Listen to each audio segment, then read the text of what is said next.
Alright guys, so not here today. It's not going to matter. I'm going to try to show you quickly what we are doing next.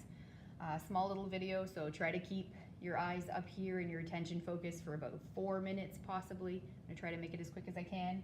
And then you'll have a worksheet, actually 2 different worksheets, but all pertaining to this. So we've seen the difference between atoms and ions. So remember that ions are basically just atoms that have lost or gained their electrons. So they're now positively charged if they lost electrons, and they are negatively charged if they've gained electrons. And so we will notice, because all of a sudden 2 ions would be charged. So for example, if I had lithium that will be charged +1, and I know this because lithium is in group 1. So when I look at my periodic table, I know that all the elements in group 1 have 1 valence electron, and that's the electron that they will lose. So they will become positively charged and positively charged by 1. And so if I see lithium that's positively charged, and let's go with the opposite side of our periodic table with chloride that would be negatively charged, and again negatively charged by 1 because it already has 7 electrons, so it's going to try to gain just 1 extra electron, so it's negatively charged by 1. And so if we look at this, just like we would see with magnets, we would see that when something is positive and something else is negative, they will be attracted to one another.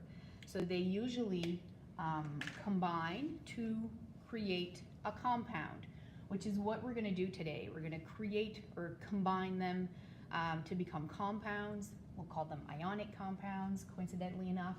And we just need to write the formula correctly, which is, again, just using simple math skills. So you should probably be okay. Probably just need to practice it a little bit. So if we have lithium that has +1, and then we have chloride on the other side that has -1, we just want to make sure that all of our compounds are always at a net charge of 0.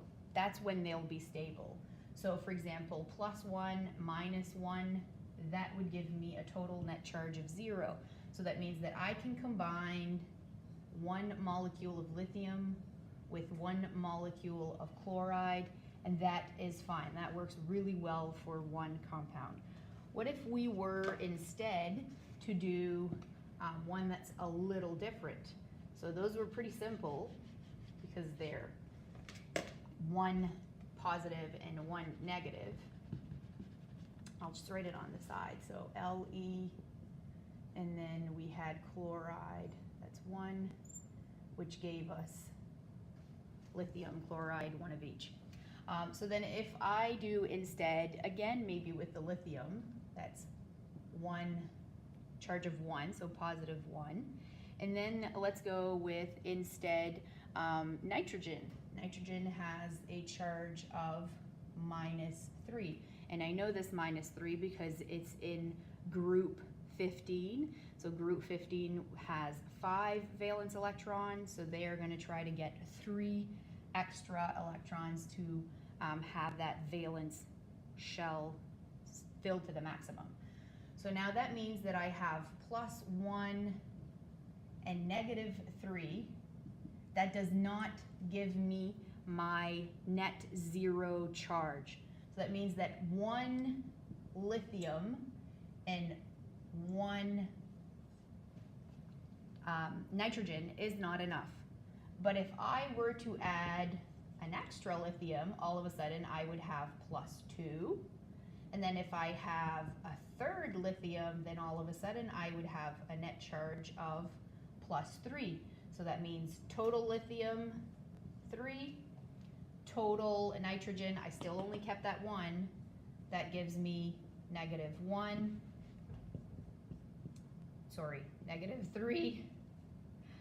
So that is my net charge of 0. So +3, -3, that's my 0. That means when I'm writing this chemical formula, I would actually need 3 molecules of lithium, and that 3, I'm going to write it as a subscript because we've seen already that subscript represents the number of atom that we had for that specific element. So lithium 3, nitrogen 1. So easy as that. That would be like our mathematical way.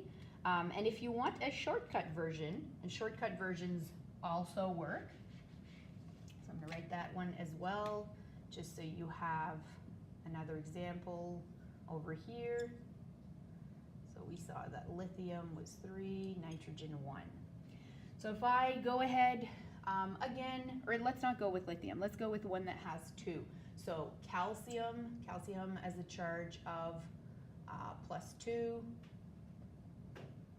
And then nitrogen again, because it's a 3 and I want something different.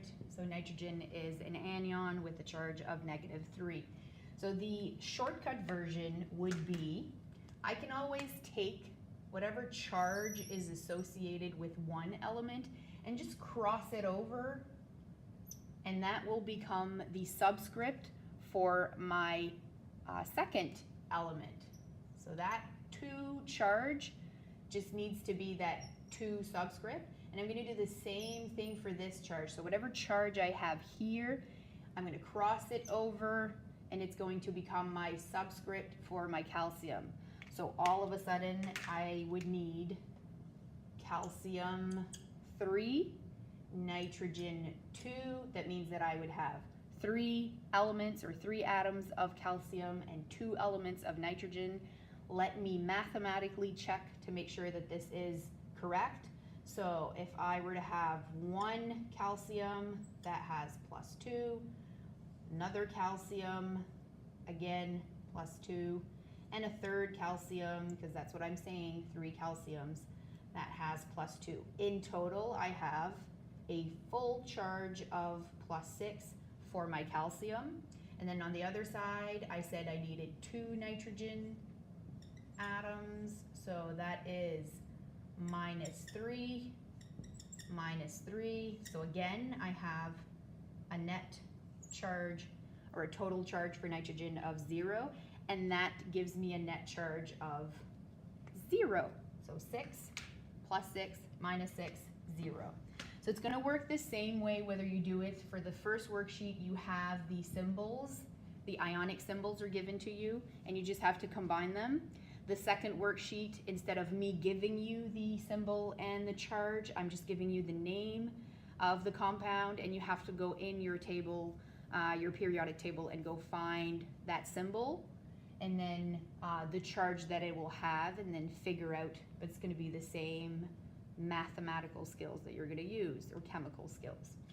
The only other thing that you may want to take in consideration, and it is going to be straightforward, but we always write the chemical formula with the cation first, so the positive charged ion, and then followed by the anion second, and so the negatively charged. So positive goes on the left, negative charged goes on the right. And that's it. So hope you all listened. Mr. or Mrs. Supply teacher will surely be able to help you as well. And you'll notice that you have QR codes on those worksheets.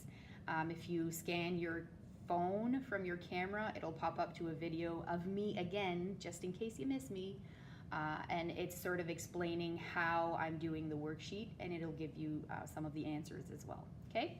See you on Monday.